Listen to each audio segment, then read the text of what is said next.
Hi everyone, my name is Glenn Diesen and I am joined today by Colonel Douglas Macgregor. Welcome, Colonel. Thank you. So we've spoken several times before about NATO's continued escalation in this Ukrainian proxy war, and we appear to have reached a new dangerous level. So after the US began, of course, to send these long-range missiles and green-lighting the targeting of Russian territory, the Russians seem to have begun to look for ways to retaliate. So they're sending their warships to Cuba to send a signal, this nuclear weapons drill, and also now announcing they will ship weapons to any state in conflict with the West, so much like the West is doing in Ukraine.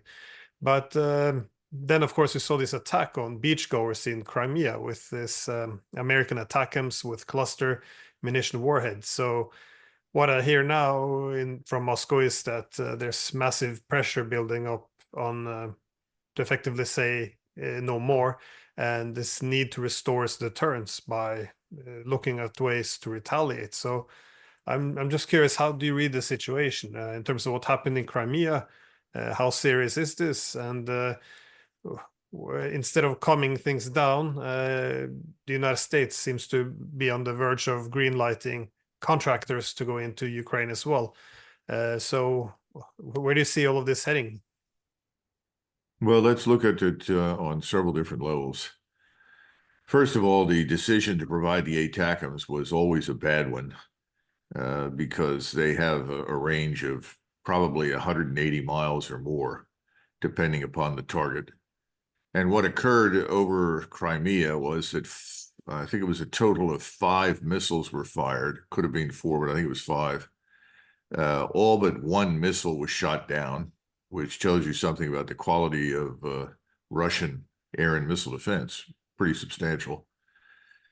But the last missile, instead of being shot down, seems to have been damaged and effectively knocked off course, so that it exploded, its warhead exploded over the Black Sea near the beach that you were talking about. Now, the cluster munitions that were inside were not ignited or detonated. For some reason, they fell harmlessly to the ground. So something interrupted the missile, something disrupted the mechanics of the warhead. And even though people were killed and injured, we can be very grateful that those cluster munitions, those little bomblets, did not detonate because they're very lethal and they would have done infinitely more damage than we witnessed. So I guess the point is that it was not intentional to do the damage that was done to people on the beach in Crimea. However, the damage was done one way or the other. And it doesn't make a great deal of difference to you if you're Russian, whether you're killed by a bomblet that explodes or doesn't. The bomblet is a bomblet. It came from the United States. I think Mr. Putin and his government have exercised enormous patience and restraint with us, choosing not to go after us, choosing not to retaliate in kind, because Moscow does not want a war with the United States or NATO. It's always been Washington and its globalist allies in Europe that seem to want a war with Russia. Now, I don't think they really do, particularly since they discovered that Russia was not the pushover and the weak state that they had anticipated. But as we've discussed in the past, there was no strategic analysis done. Right now, I think things are falling apart so quickly in Ukraine that there's not much left for the Ukrainian government to do. The only reason there is still a Ukrainian government at all sitting in Kiev is because the Russians have chosen not to destroy it.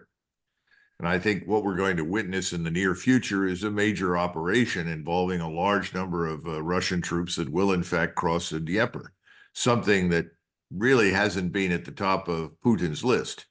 Now, they've always kept bridges intact across the Dnieper for the purpose of using them at some point.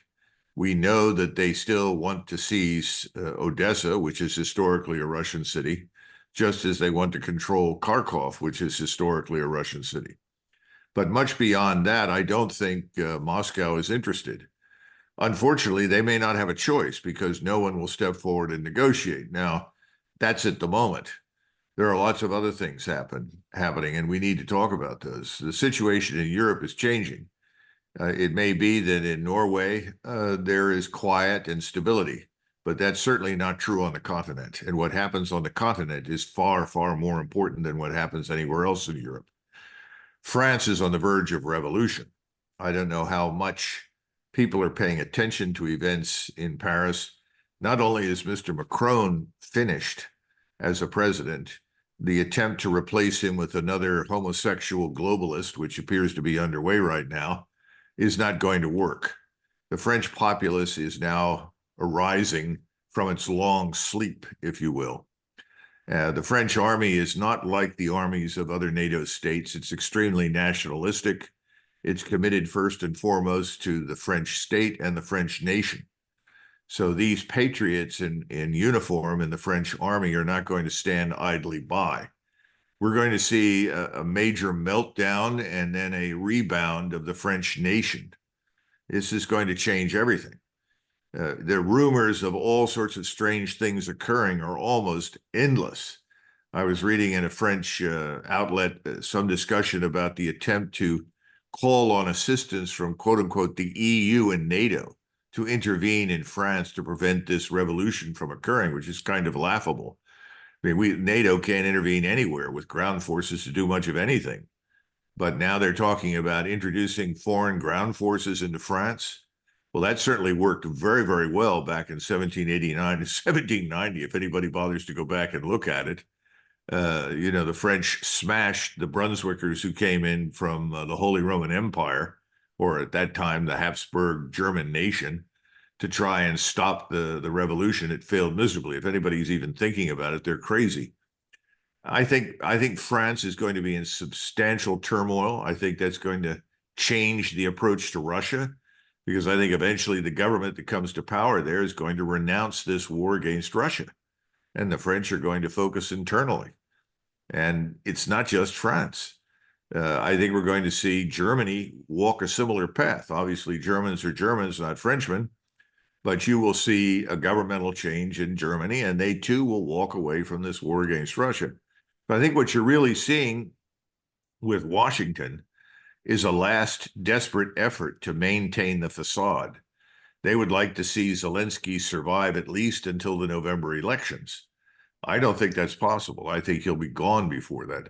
But remember, the status quo thinkers in Washington, D.C., who rarely see change until it bites them in the neck, they're looking at things and they're saying, well, if we can just keep Zelensky in power and create the illusion that there is this thing called the Ukrainian government and things are holding together, well, then perhaps we can avoid the embarrassment that we suffered with the withdrawal from Afghanistan.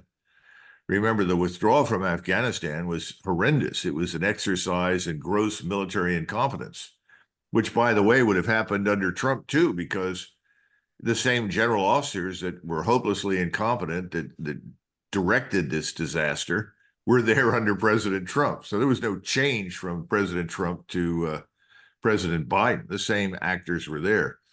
And I think they would like to avoid that. And their attitude will be, if we can get through the election, then what happens after the election doesn't matter anymore. And that's typical Washington thinking. They're not looking carefully at Western Europe. They're not looking carefully at Eastern Europe. They're not looking carefully at Russia and what's happening there, let alone anywhere else. They see everything through a very distorted lens that presupposes that what you have today will continue without interruption long into the future. It's called linear thinking. And it's killing us because it's not going to turn out that way. France is a bellwether. Remember Metternich, the famous Austrian foreign minister, he said, when Paris sneezes, Europe catches a cold. Watch carefully. Europe is about to catch quite a cold, and the United States is not far behind. We can talk a little bit about that if you want. Sure, but I thought in France that there's this huge effort now by all the other parties to prevent Le Pen's party from seizing power, and but do you see this I don't think it spiraling out of matters. control? I don't think it matters. I don't think Le Pen is the future either. She's too moderate. You're going to get something far, far more radical to the right, because that's the only way to save France. And that's the way the French are seeing things. And what is it? 2 out of every 5 citizens in France are adults. 2 out of 5 adults are Muslims, something like that. their country is at risk of going out of existence.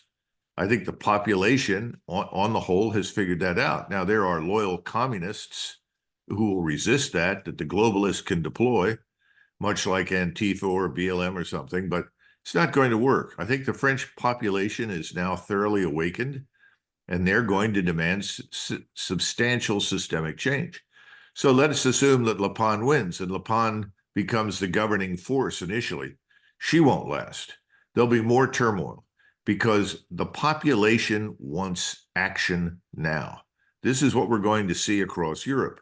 No one is willing to wait years for something to change anymore. They want change now. They want an end to the criminality in the streets, in their countryside. They want an end to the immigration problem. They want a restoration of national strength. These things will have to happen relatively quickly. They can't wait years for this to occur. So whoever comes to power next doesn't matter. They'll be temporary residents and then they'll be gone. Think of everybody who comes to power in Europe as a kind of Kerensky. Remember, Kerensky comes to power, and how long was he in power? What, 8 months, 9 months or something? Because he never did what was required. And what did Lenin promise? Bread and peace, effectively.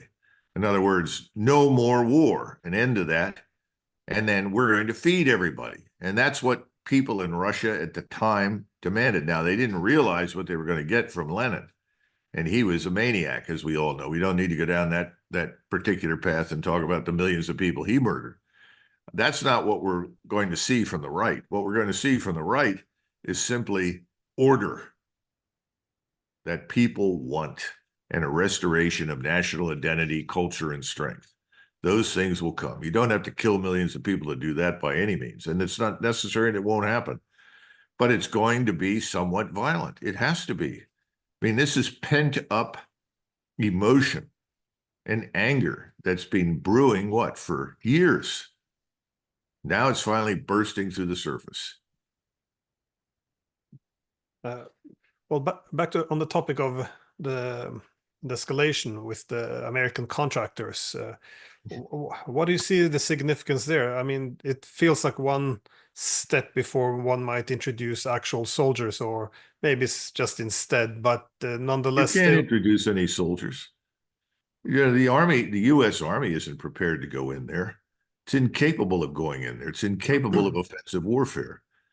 Someone said to me the other day that when they look at the U.S. Army in Eastern Europe, they don't see people except women and minorities. You know, this is not the Army of 1990 and 91. We had over 800,000 men in the force at that point. It was a very different army from what you have today. Remember, we are already victims of this sort of globalist diversity, inclusion, equity nonsense, which simply means that anyone who is white is being suppressed. That's where we are. This is not going to last either. So you can't use the Army. Now, could you use the Air Force? Of course, but how long? How much support are you going to get here at home? How cohesive is American society? I would argue not very cohesive. So they're playing a dangerous game. They're really bluffing, and they're bluffing with the use of these long-range strike weapons. I'm sure the Russians are watching carefully to see what shows up, and they will systematically destroy those weapon systems and the people around them.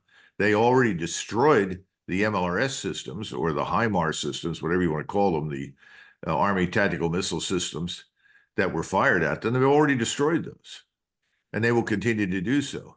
So I wouldn't want to be a Western contractor inside Ukraine. They're not going to make it.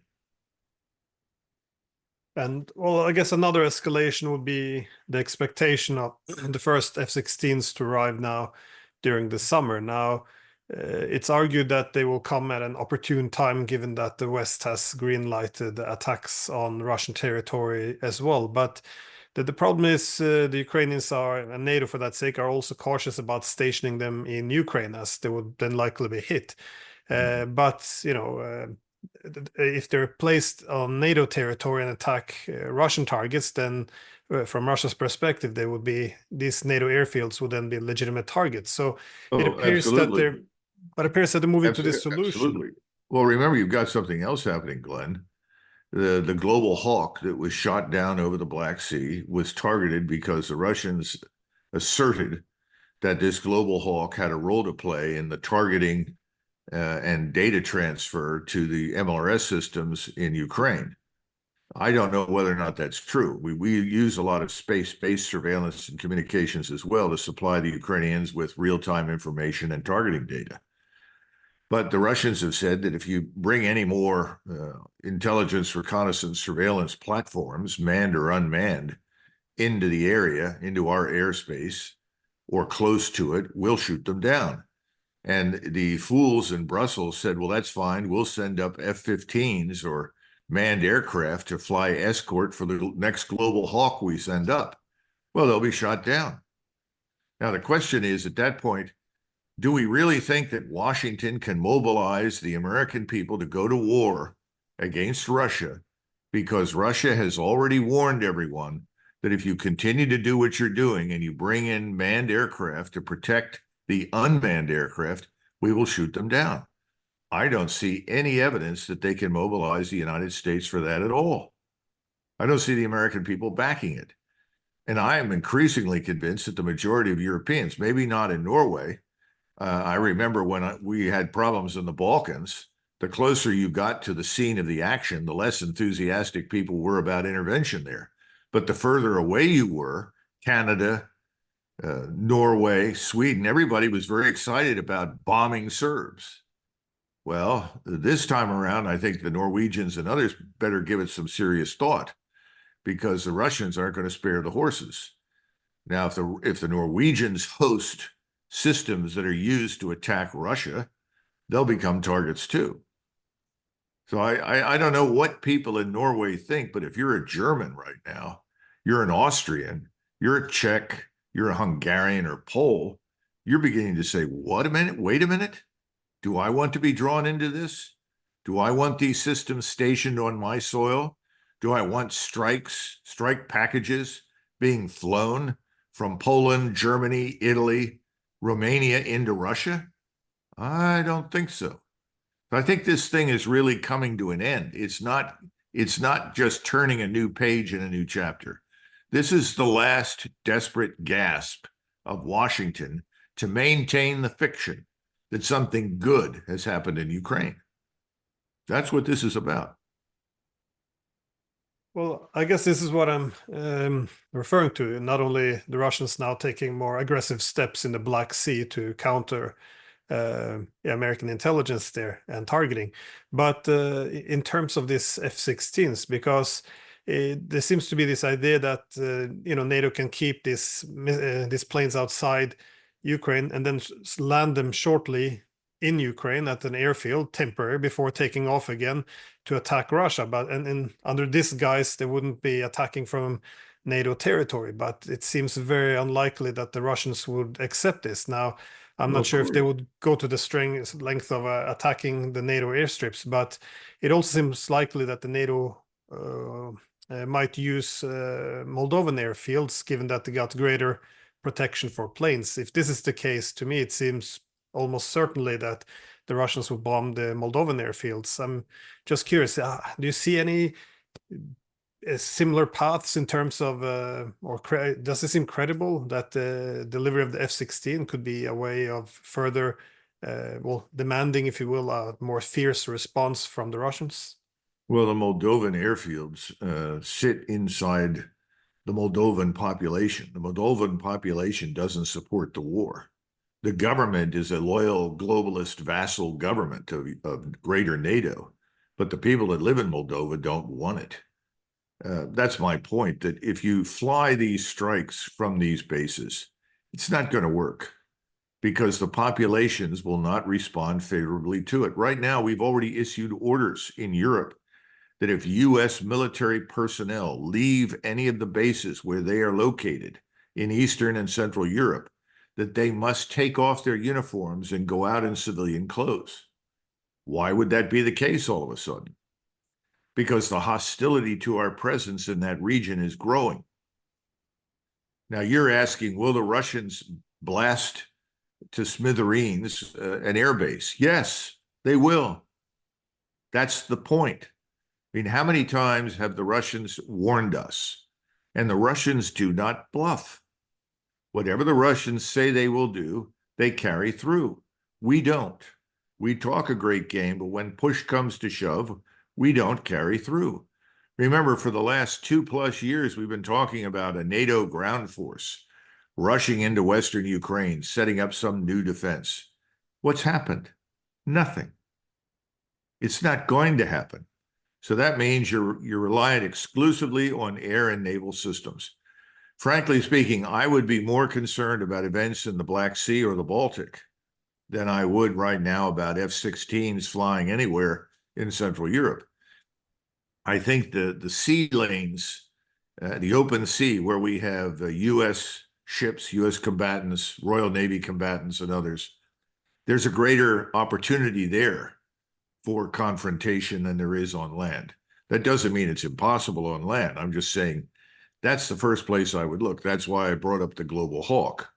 If we are dumb enough to send another unmanned airspace control aircraft up there with its ISR package, intelligence, surveillance, reconnaissance, and we send U.S. aircraft to protect it, yeah, we're going to see them shot down. I think that's an absolute certainty. My point is, this is not 1965. In 1965, some of your viewers will remember that we faked an incident in the Tonkin Gulf that really never happened.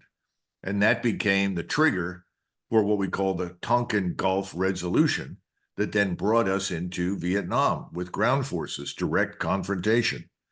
I don't see that happening here.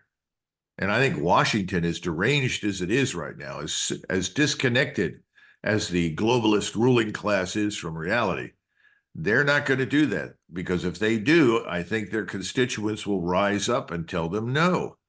And if you do this, we will never vote for you again. I keep trying to tell people there is no appetite for war with Russia. None.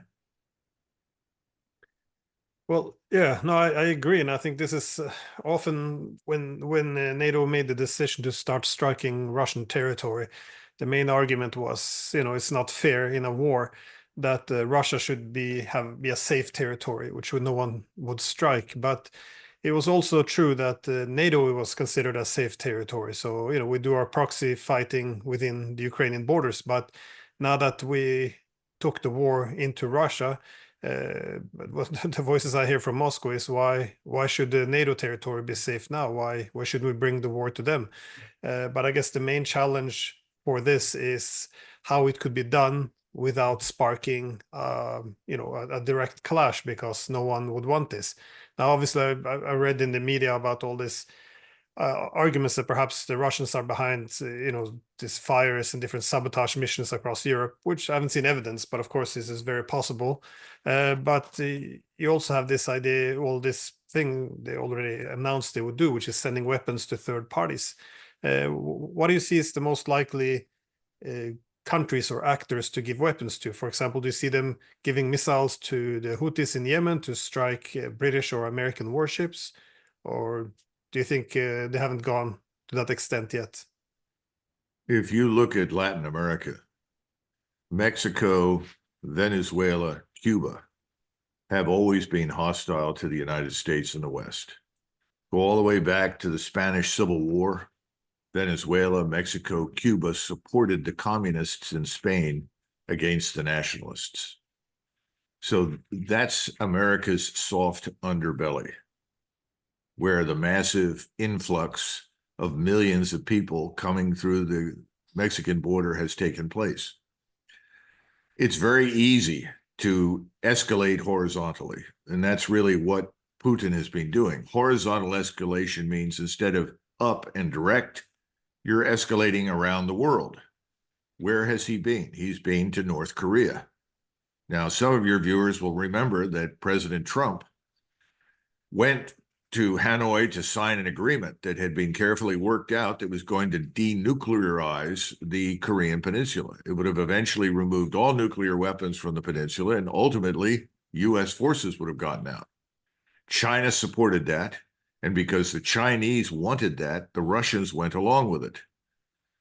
The Russians, or rather the Chinese, would much rather have Korea look like the Republic of Korea, a very thriving, successful society with whom they can trade and work, than this disaster in North Korea, which has essentially been circling the drain for decades as a nation. Its population is declining. Its people are growing shorter because they don't have the right food. They're not eating properly. I mean, we can go on and on and on. But North Korea has always really been Russia's satellite, not China's. For the Chinese, the Koreans are an irritant and a catalyst for conflict. The Chinese do not want conflict in Asia, period. The Russians are different. They see it as a useful strategic hedge against us and Japan.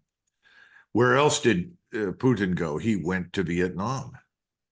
Remember, the Chinese and the Vietnamese have had wars. If there's one group of people the Vietnamese do not want in their country, it's Chinese. But they have good relations with Russia because Russia supported them and assisted them during the long war that they fought with us. So these are examples of where the Russians can go and have an impact. Putin has been very active in the Middle East, not because the Middle East woke up and decided they loved Russians, but because the elites in the Middle East are tired of us. Everyone has said, we're talking about the ruling elites, people like General Sisi and others, that they're tired of listening to Mr. Blinken repeat Mr. Netanyahu's talking points. In other words, we have created the cohesion that characterizes these new alignments against us. That's the problem. The Europeans have been governed by people with no real interest in Europe, with this interest in this new internationalist / globalist approach that takes Europe and turns it into a region that's being denationalized, filled with millions of people who are not Europeans. This is now going to end. It's got to end. The Europeans don't want it. We are in a similar position at home, but we are not as far along in our thinking and behavior as the Europeans, particularly the French. But that's going to happen inside the United States. And to this, you have to add the economic problem. I mean, we're certainly financially ruined, broke for all intents and purposes, but we still print money. We can't do it much longer. And all you have to do is look at the long-term treasury bonds. The 10-year treasury bonds are now approaching 4.7, 4.8%. They'll go up to 5%. When they reach that point, our debt is unsustainable. We can't service it. So you're going to see similar things happen in European countries where the financial conditions are terrible. That is not incidentally true in Norway because Norway has a very good national sovereign wealth fund. It's wonderful. The Norwegians have been very prudent and intelligent in how they've handled their finances. The rest of the Europeans have not. And particularly on the continent, the situation in places like Germany are deplorable. Everything is going to come apart. So we're looking on the one hand at the appearance of escalation. In other words, we're going to keep supporting the Ukrainians no matter what. In reality, Ukraine is about to go under. It's being effectively destroyed as a nation. There's not much left. And we are broke. And we are on the road to financial ruin. And our ground forces are incapable of taking on the Russians and fighting. All we have left is air and naval power. And how good that is open to question when you begin to scratch the surface, particularly in the Navy. So why stand around and worry about escalation that's going to result in a major war? Because that's what people are accustomed to. I don't see how you have a major war break out under these circumstances. What I see that is far more likely is if we push this to the edge and we test the Russians by going back over the Black Sea, doing something stupid, that we will get a bloody nose. And then we will look ridiculous because when you turn and ask the military, we'll go back in and fix this. In other words, attack the Russians, they're going to look at you like, have you lost your mind? The only people inside the current Biden administration who are whispering the truth into anyone's ear are in the Department of Defense because they know our limitations. And we are not in a position to challenge the Russians in the area. We never were. So I think the Europeans are beginning to sense this, but I guess it may take an obvious failure along the lines that we're discussing, over the Black Sea or somewhere else to make it clear. I don't know. Yeah, this limit of resources is, it should be obvious. I mean, even Obama, he made this argument back in 2016 as an argument why we should be cautious about escalating the Ukraine war against the Russians, as it's happening on their border. They have the logistic advantage and thus escalation dominance. But all of this seems to have gone out the window in all this extraordinary war enthusiasm.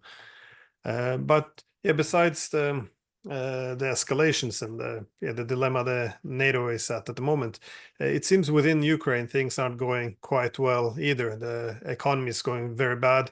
If we remember from the previous year, the Russians were of course attacking electric grids, but it was temporary, minor damage. Now they're going after the real heavy, permanent damages. So you see now the electric grid failing huge, and also this obviously has impact on industry, the economy. So the economy is not doing well, and also there's something different happening on the front line as well. Casualty numbers seems to be going through the roof. You're having more and more people defecting, fleeing the battlefield.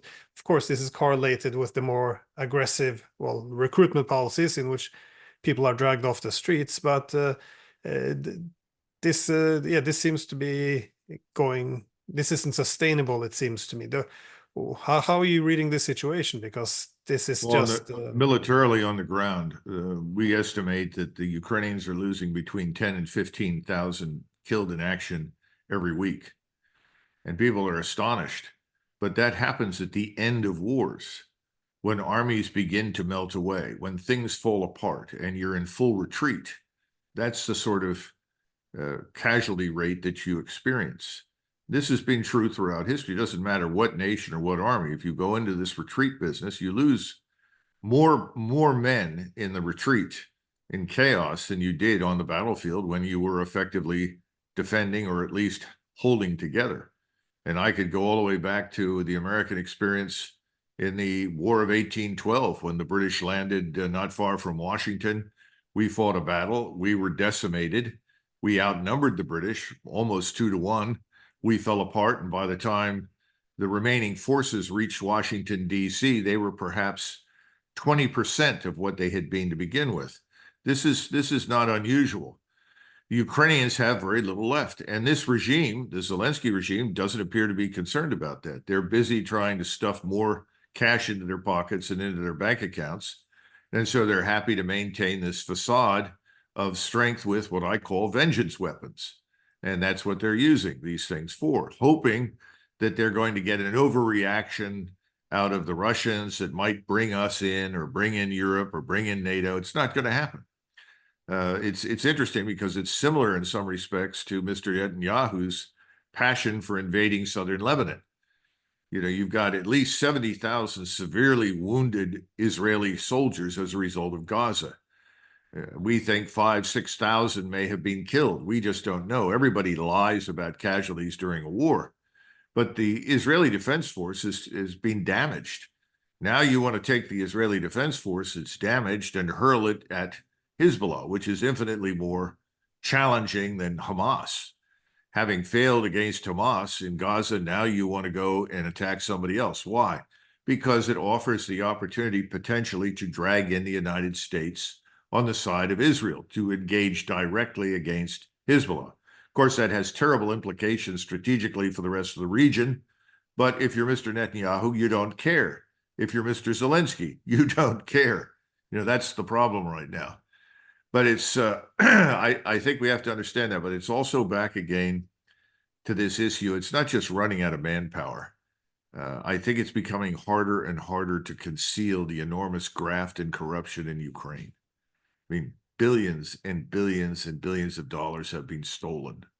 The Ukrainian people have not benefited in any way, shape, or form from the aid that is being provided to Ukraine. I think that's becoming clear. But they're disarmed. They don't have the means with which to attack and overwhelm the secret police, the SBU, and get to Zelensky. Zelensky is protected by Western security forces, primarily MI6 and the CIA. So this will drag on until the Russians finally decide they have no alternative but to cross the river. And at that point, I think the game is over. And perhaps at that point, we will see new governments emerge in Europe, because new governments in Europe, particularly in France and Germany, they can go forward and make peace. They can reach some sort of negotiated settlement with Russia. We can't do that. Washington will not do that. Washington would just as soon sit and watch the war end with the last Ukrainian alive. That's sad, but it's true. You know, I agree with your assessment of the front line, and it's getting worse as well for the Ukrainians, because as and not only are they losing more and more men, but of course the Russians are now introducing more and more heavy weapon, with this FAB 3000s being the new one, and more and The more glide bomb. yeah, the glide bombs, and there's not much they can do to protect from them. And now, Oh, they of have course, no air defense, no air missile defense. And remember, we have no air and missile defense in Europe that is integrated. What we have the capacity, I think, the study done at RUSI, not one of my favorite institutions because they peddled lots of lies about the Russians, but nevertheless, they were truthful in a recent report saying that NATO would be fortunate if it could protect just 5% of its infrastructure from Russian air and missile attack. That's pretty grim. So that's why this whole notion of going to war is absurd. but as Ukraine appears to be collapsing and Russia responding by effectively opening up new fronts to further thin out the Ukrainians, which it intensifies this collapse, we see now what seems to be at least a change of tone from Kiev as well. I mean, Zelensky was hinting towards the possibility of negotiations, as he argued they can't fight this forever. And also from his administration, there's arguments now that perhaps next time they have this, peace summits, they might actually invite the counterpart, which of course is a good decision if you want to have an actual peace summit. But it seems as we're reaching this breaking point, on one hand, there's this massive escalation with talk of contractors and F-16s and striking Russia with American weapons, and at the same time, there's more suggestions now that there should be negotiations. So I'm just curious: we have to go either way.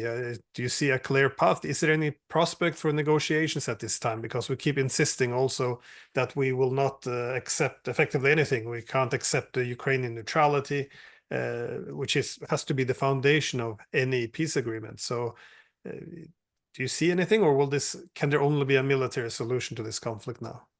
I think you've answered your own question. The Russians have no particular incentive to meet with people who are not willing to discuss terms realistically.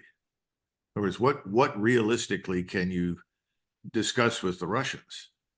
We're unwilling to do that. Now, that's why I said if you get the change in government in Paris and then change follows in Germany, we already have sober-minded leadership in Hungary and Slovakia, and there are others I'm sure that would follow in Slovenia and elsewhere. If you get sober-minded people that have a realistic outlook and see the criticality of ending this before there is nothing left of Ukraine, then I guess you could have a negotiated settlement.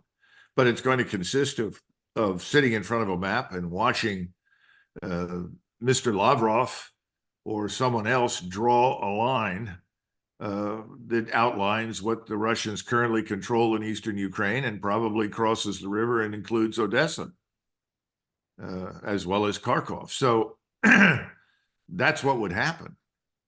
And nobody's willing to go do that because everyone has bloviated so long about inevitable victory over the backward, incapable Russians who are all evil and deserve to die. They can't do that. So it's going to have to be somebody we haven't seen. You can't put Schultz over there. Who's going to listen to Schultz? It's like Macron. Why listen to anything he says? Why listen to anything that comes out of Washington right now?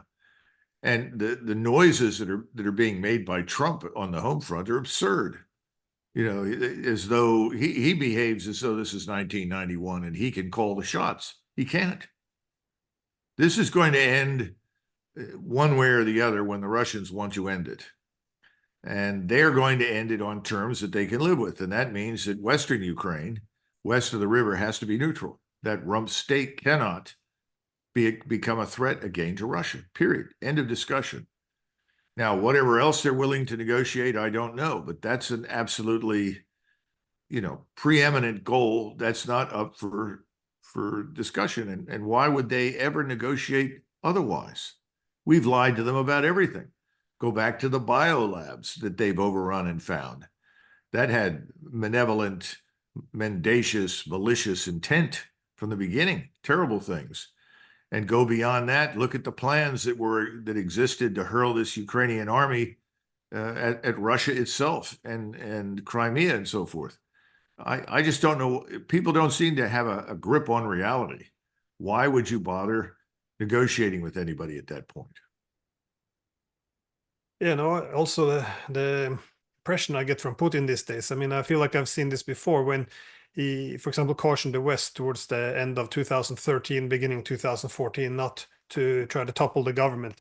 Didn't listen, then they took this forceful action. And also in end of 2021, we said, gave very clear caution, like either give us security guarantees or you will have a consequence.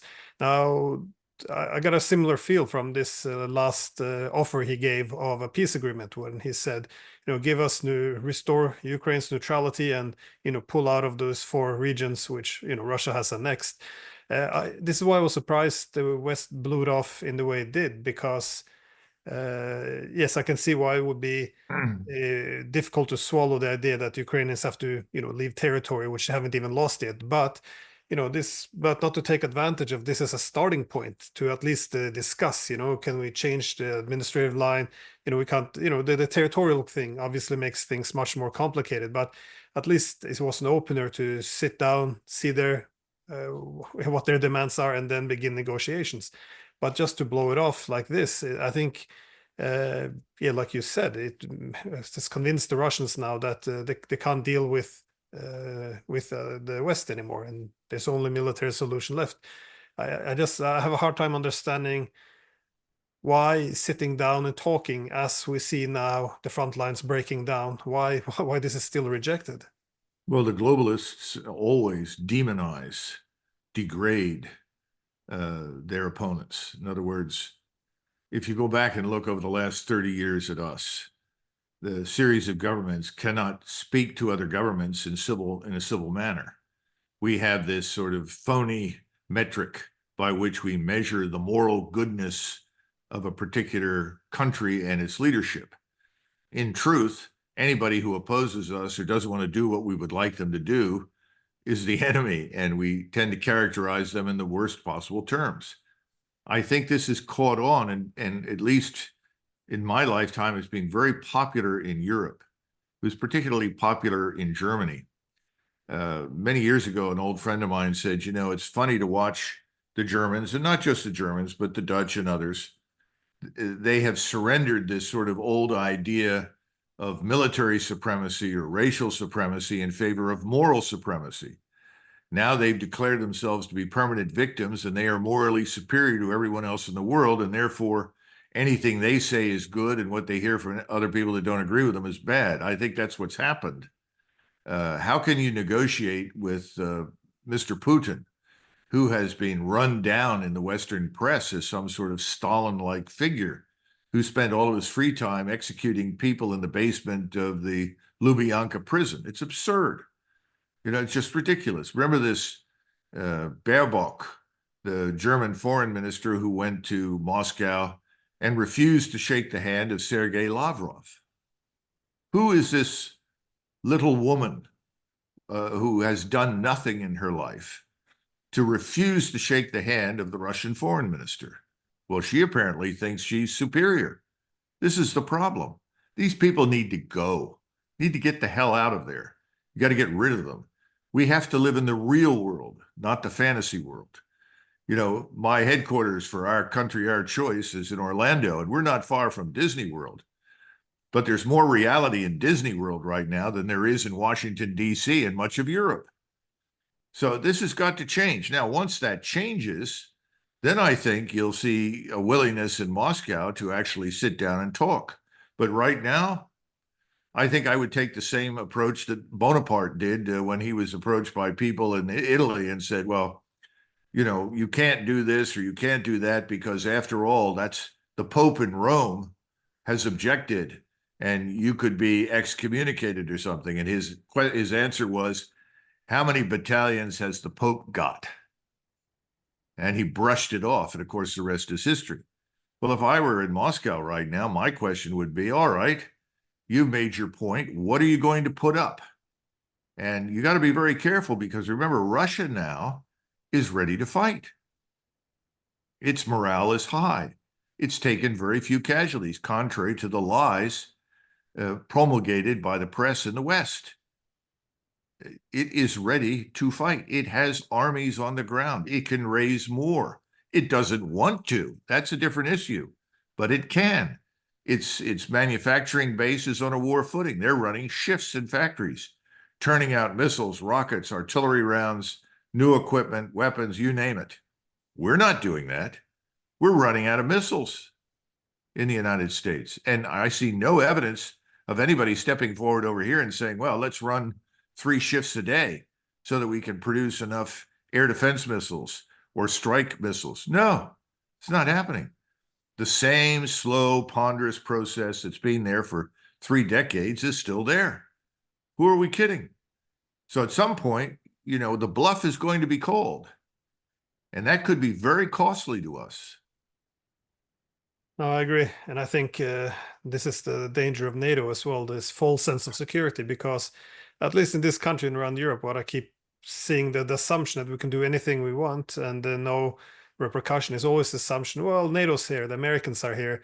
And at the end of the day, that's a hard stop. And this is where, yeah, the buck drops. This is where Russia won't dare to do anything. And I think now that Russia's and that's what I think now is happening, being pushed over the line.